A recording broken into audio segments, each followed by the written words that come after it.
Bismillah ar-Rahman ar-Rahim. Assalamu alaikum wa rahmatullah. This is Dr. Halimah. Today's lecture number 2, and it is the title of this lecture is Problems and Pitfalls in Creative Translation.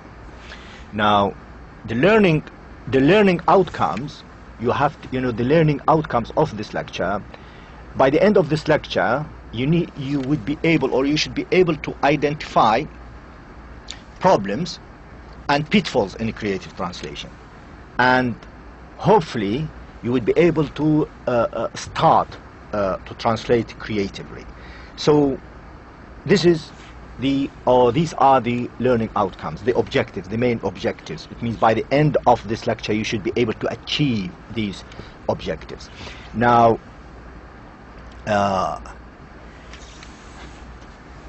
as you know, now you are well advanced in translation, and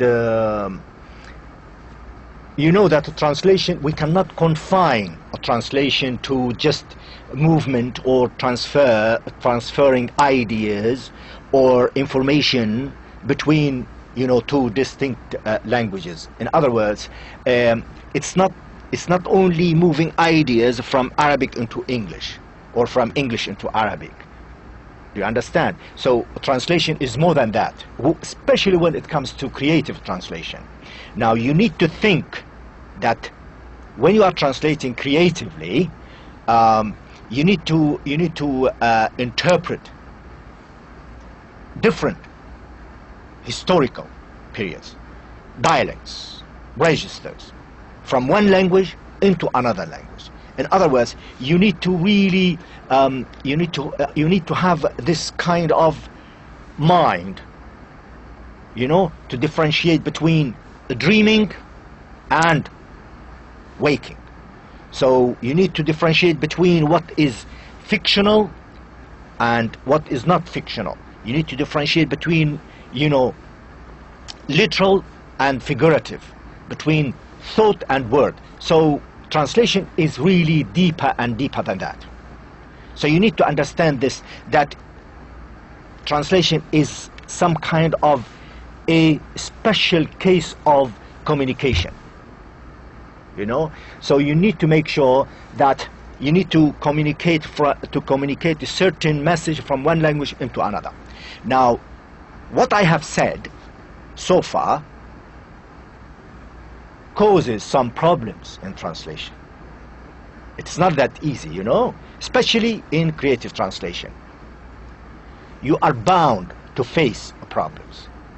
You are bound to face difficulties in translating from one language into another, especially when you are talking about communicating, periods from in one language into another, periods into another language. So you need to be aware that you are bound to face difficulties.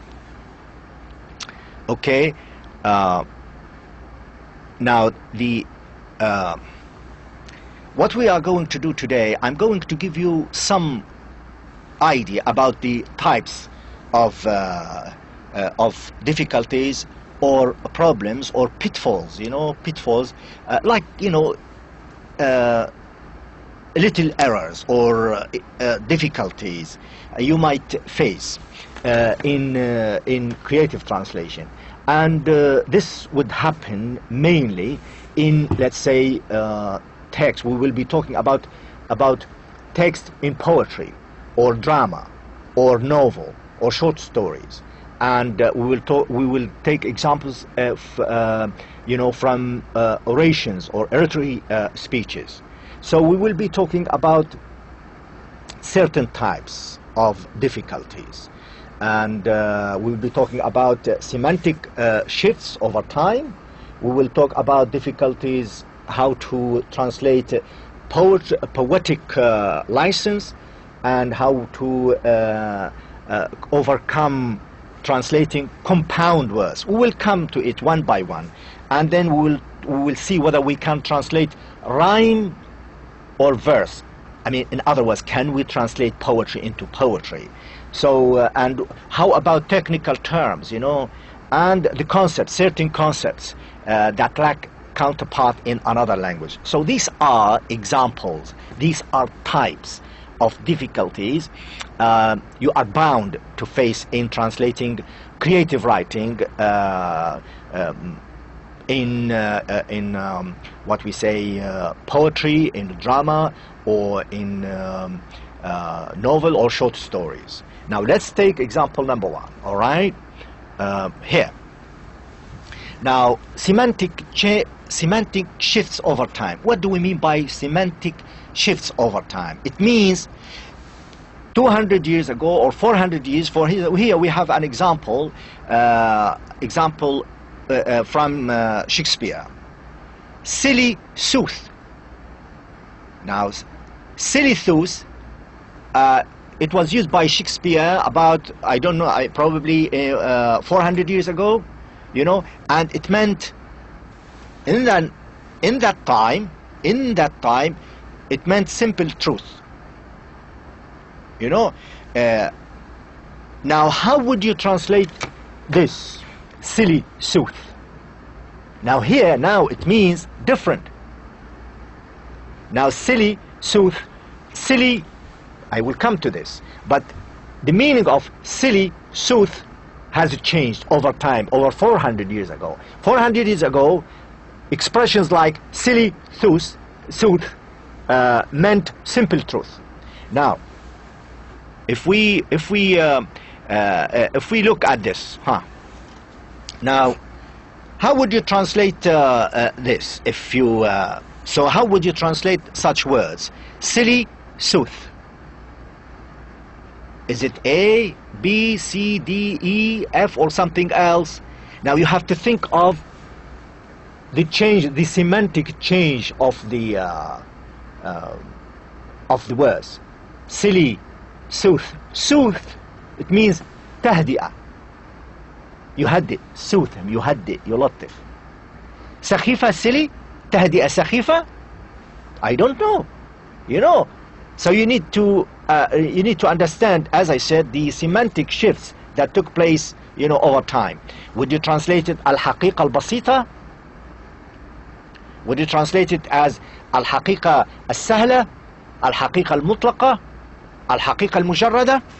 You know, or الصراحة المطلقة إلى آخره. So you need to be aware of this type of difficulties or problems you might encounter in translating creative writing, and this is an example of semantic change. Semantic change over time, it means the meaning of the expression changes over time. This is one type of examples. Now we go to another type, poetic license.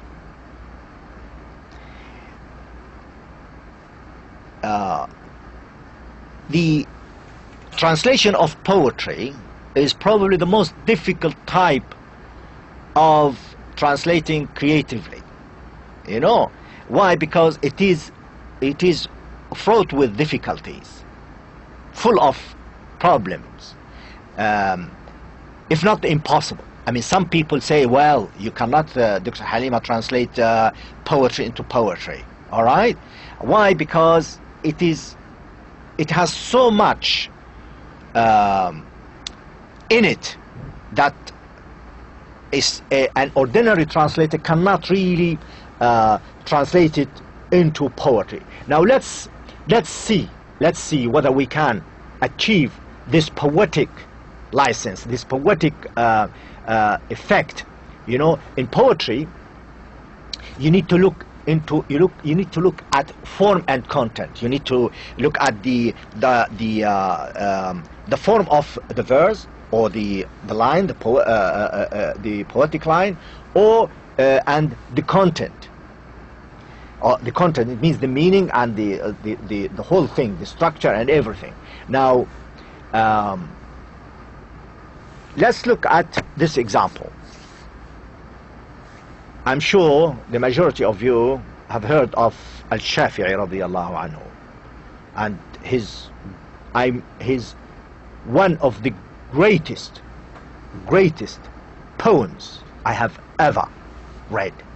So I have chosen the first line of his poetry, of his poem, and tried to use it as an example, how we can, or how can we tackle the difficulties, not only in the poetic aspect of it, but also imagine yourself you are translating something written 1400 years ago. I think is it 1200 years ago? 1200 years ago. Ash-Shafi'i was 1200 years ago. Ash-Shafi'i wrote this poem. Now, how are we going to translate this verse into poetry? Listen or look. Now, again, I know some of you might say, "Oh, please, doctor, tell us which is the correct one." I'm not going to tell you which is the correct one. I'm going to leave it for you, because probably it's in the exam. Why I'm saying this? Because you are expected, I would expect of you by the end of this lecture or seminar to be able to guess, is this translation novel? Is it new? Is it really imaginative? Is it really creative? Is it wow? Is there a wow factor? Look at A. Look at A. The line دع الأيام تفعل ما تشاء وطب نفسا إذا حكم القضاء. يا سلام يا سلام يا سلام. اللهم ارضى عن الشافعي. I love him. Now imagine, look at this. I know it's difficult, it's very hard, but I had to spend some time on translating these 4 or 5 versions of the translation to give you an example that poetry, you cannot translate it in prose. We will come to this point later, but let's look at this translation. A. Let the days do what they want and be happy with whatever that might happen. Now this translation, some of you said, "Oh well, doctor, this is literal." It conveys the meaning, but I leave it to you. There are number B. Let the days do what they want and be happy with whatever fate has ruled. Now look at the first one, A. I've used that might happen. The second one, I have used whatever fate has ruled. Al-Qada. Now C. I didn't translate دع الأيام تفعل ما تشاء as B. I said let life takes its toll, whether you rise or fall. You know, this takes its toll. It's an idiom. It's really Englishy. Now number D, let the days take their toll and be happy whether you rise or fall. دع الأيام تفعل ما تشاء وطب نفسا إذا حكم القضاء. وطب نفسا, it means be happy whether you rise or fall. وطب نفسا إذا حكم القضاء. حكم القضاء بمعنى whether you like it or you don't like it, whether you feel that you are rising or you are feeling down. Now the E, let life takes its toll and be happy whether you rise or fall. If a question like this, it would be like, okay, which is the most appropriate translation of this following verse? I wouldn't mention 5 options, I would mention 4 options. Now you look, okay, which one is the most appropriate? I leave it to you, you know. So this is how you translate poetry or poetic license. Now we move to this third type of difficulties and pitfalls. Now multiple meaning or compound multiple meaning of any expression in literary text tends to pose certain serious problems for translators in general and creative translators in particular. Now, if we could take, for instance, as an example, the Arabic expression nafahatul uns. Nafahatul uns is one compound word, and make a list of some of the alternatives meaning. I mean, there are so many meanings for this expression. You know, and how are we going to translate nafahatul uns? Now, if we look at the list, look at the list. Now look at this list of meanings of the word nafahat. Nafahat, uns. Nafahat, we have so many words. And uns, we have so many words. But you need to put of to make them a compound word. Now, nafahatul uns is the compound word in Arabic, but in English you need to really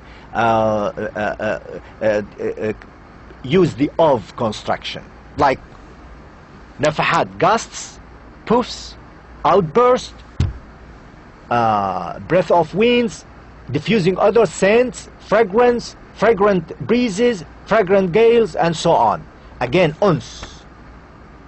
Being intimate is different from being sociable or sociableness, humbleness, familiarity, friendliness, love, affection, society, companionship, cheerfulness, serenity, tranquility. You know, so all these expressions or all these words could mean uns. We'll see, for instance, here. Let's see. Now, you remember the practical, I mean, last seminar I gave you a practical about translating certain expressions. Now, how did you translate نفحات من الإيمان في مكة والمدينة المنورة نفحات الأنس في دبي ليالي الأنس في باريس? Was your answer in line with it? It doesn't have to be exactly the same, but you know, this could be an example. For instance, نفحات من الإيمان في مكة, outbursts of humbleness, serenity, or faith in Mecca and Medina al-Munawwara. Now, نفحات الأنس في دبي, diffusing odors of friendly atmosphere in Dubai. I don't know whether anyone has been, I'm sure some of you must have been to Dubai, but I once, I had this trip on the ship in a canal that split Dubai into two parts. A very nice canal of the sea, and I had this dinner on the ship. So I really felt, you know, this breeze coming through. It was really nice atmosphere, and diffusing odors means nafahat al-uns. Here, al-uns means friendly atmosphere. There was a very, very nice friendly atmosphere on the ship. So we had the barbecue, we were happy, we were chatting along, and so on. This kind of uns, you can translate it in friendly atmosphere. You cannot translate it, for instance, intimacy, no way, or shop. You know, you need to understand the context. But if you go to France and you say, okay, ليالي الأنس في Paris, or ليالي الأنس في London.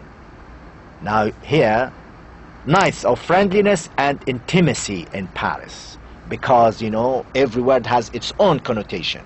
So these are just examples to show you that compound words could cause some problems for translators. You need to be aware of. All right? Okay. Now, here. Now the most problematic aspect of translation of creative writing is when you are trying to translate the rhyming and the versification of the poetry. Rhyming, it means can you make, for instance, the translation of these two lines in English into poetry in Arabic? Can you? And you have to, when you're writing it in Arabic, you need to make sure that it rhymes. Now, I would like to show you how I have translated these two lines. And again, I gave you this as practical. I expect of you that you have translated this, okay? And you can check whether you have translated. When he smelled the scent of the rose, he wants to see it. When he sees the face of the rose, he wants to pluck it. Now, you check yourself. I'm not going to tell you which is the right one, but I'm sure you can tell right away which one of the following options, which one of the following options that has a rhyme and a sign of being verse or poetry. A, I don't know. Was your answer in line with the following? Which one is the most appropriate translation of, the above two English lines of poetry? A, عندما يشم رائحة الوردة يريد أن يراها عندما يرى وجه الوردة يريد أن يقطفها. Now this is the literal meaning of the above one. Now you say to me, this is correct, Dr. Halimah. Okay, it is correct, but it is not creatively translated. Look and listen to B. إن شمها استحلى رؤيتها وإن رآها استحلى قطافها. Now, I leave it to you. I'm not going to assess which is better than the other, but I would like you to, create or to build this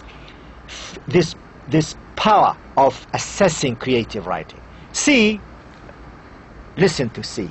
عبيرها استهواه فطلب رؤياها ولما رآها أرادها. Now you can tell, this is version C. Now listen to D. And as I said, can you translate the above two into poetry? Now listen to this. إن شم ريح الورد في أغصانها فمناه في ألوانها وبهاها وبدوت في ثوب الجمال فكنت بين أصابعي رباه ما أحلاها. Now listen. This is poetry, and this is beautiful translation of the above two lines. Some of you might say, oh well, Dr. Halimah, you have gone a bit too far from the main context. No. Try to analyze the Arabic translation, and you can tell that there is a lot of similarities between the English and the Arabic in terms of form and in terms of content. The form, I wanted to make it like poetry, so I leave it to you. Which one would you go for? See, just give you an example, and I would like to repeat once and twice that you need to practice. You don't have to come up with a poetic translation of any poetry, but this is the maximum. If you want to be really a creative writer, you get to that stage of expertise and experience and ability, So, okay. Now we move to this the fifth type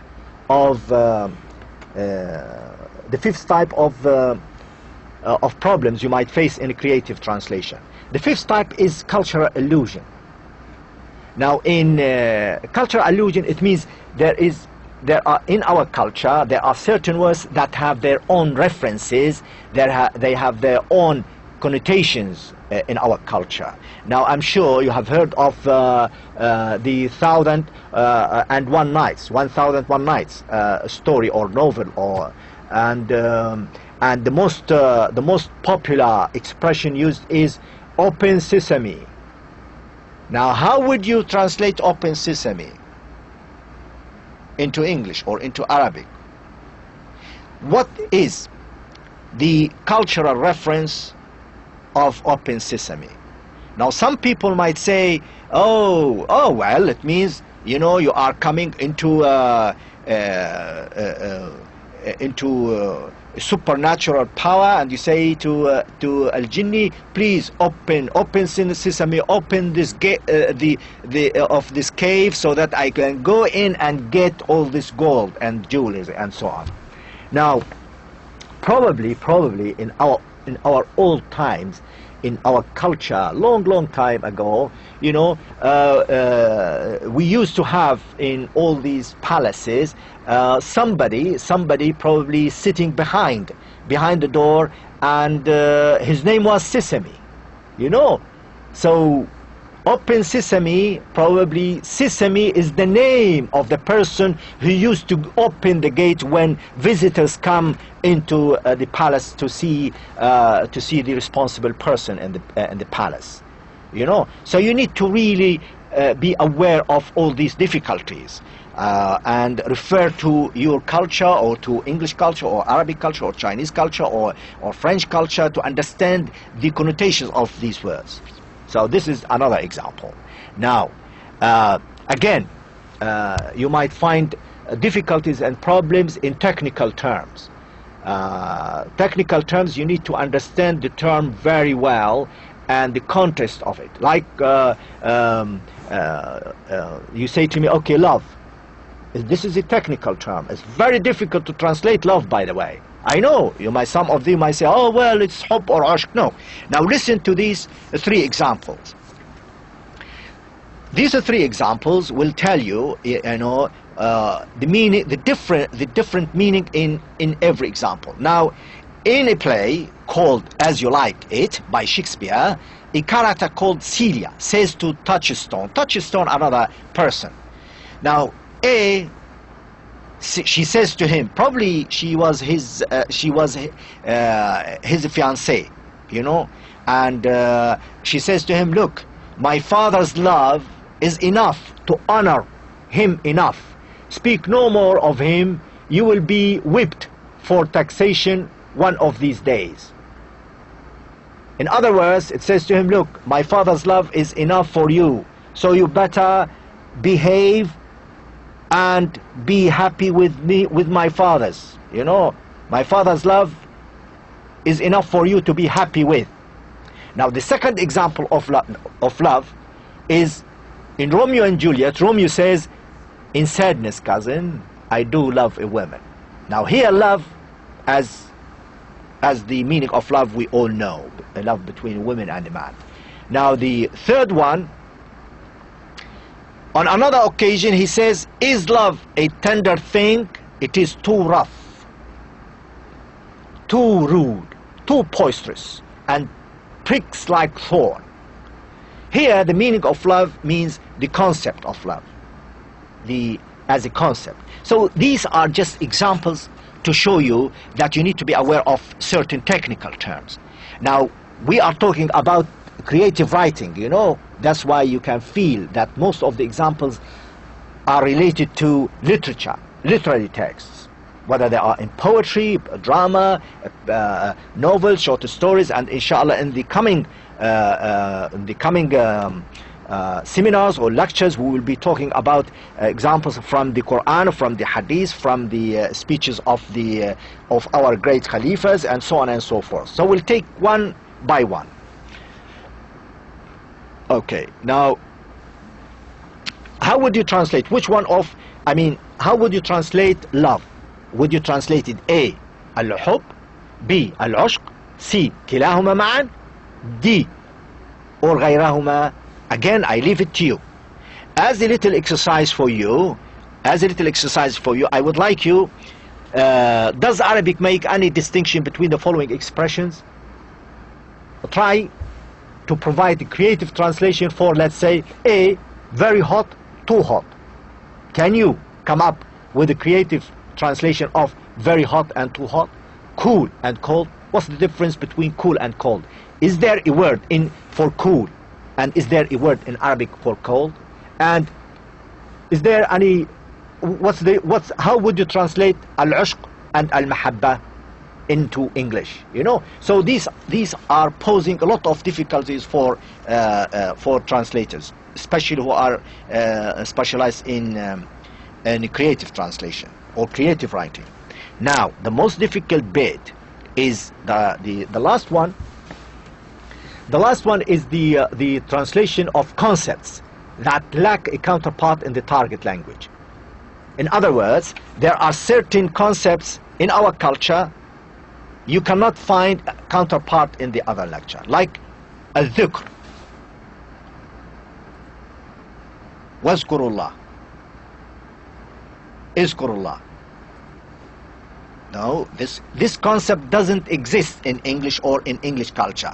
And how would you translate it? Would you translate it like litany? Or would you translate it like, remembering? Look at this here. How would you translate dhikr or dhikr? Would you translate it as remembering? Litany? Litany, ibtihal. Ibtihal is different from al-dhikr in Arabic. Subhanallah, subhanallah, subhanallah, alhamdulillah, subhanallah, walhamdulillah, wa la ilaha illallah. Now this concept of dhikr doesn't exist in English. You need to be aware of this. How would you translate dhikr here? Would you say remembering? Would you say litany? Would you say praising exercise? Would you say dhikr or zikr? Would you say invocation or supplication? So you need to really be aware of all these concepts that do not have, counterpart. It means equivalence or words similar in our culture, in English culture, or in the English language even. Okay? Now, as a practical exercise for you, for lecture number 2, I would like you to translate the following expression into Arabic. Use your own imagination. So this is an exercise for you. Okay? Divine love, platonic love, brotherly love, and profane love. Now the practical B, translate the following into English. Use your creative ability in your translation. Again, I would like you to translate this at home, because again and again I say this is a practical course. You need to work at home in addition to this. عن عبد الله بن عمر قال عمر بن الخطاب لو كان الصبر والشكر بعيرين ما باليت أيهما ركبت رضي الله عنه رضي الله عنه رضي الله عنه. This is an exercise for you to work on, and I would like to thank you very much for listening to me and watching me, and I wish you all the best. Thank you. Goodbye.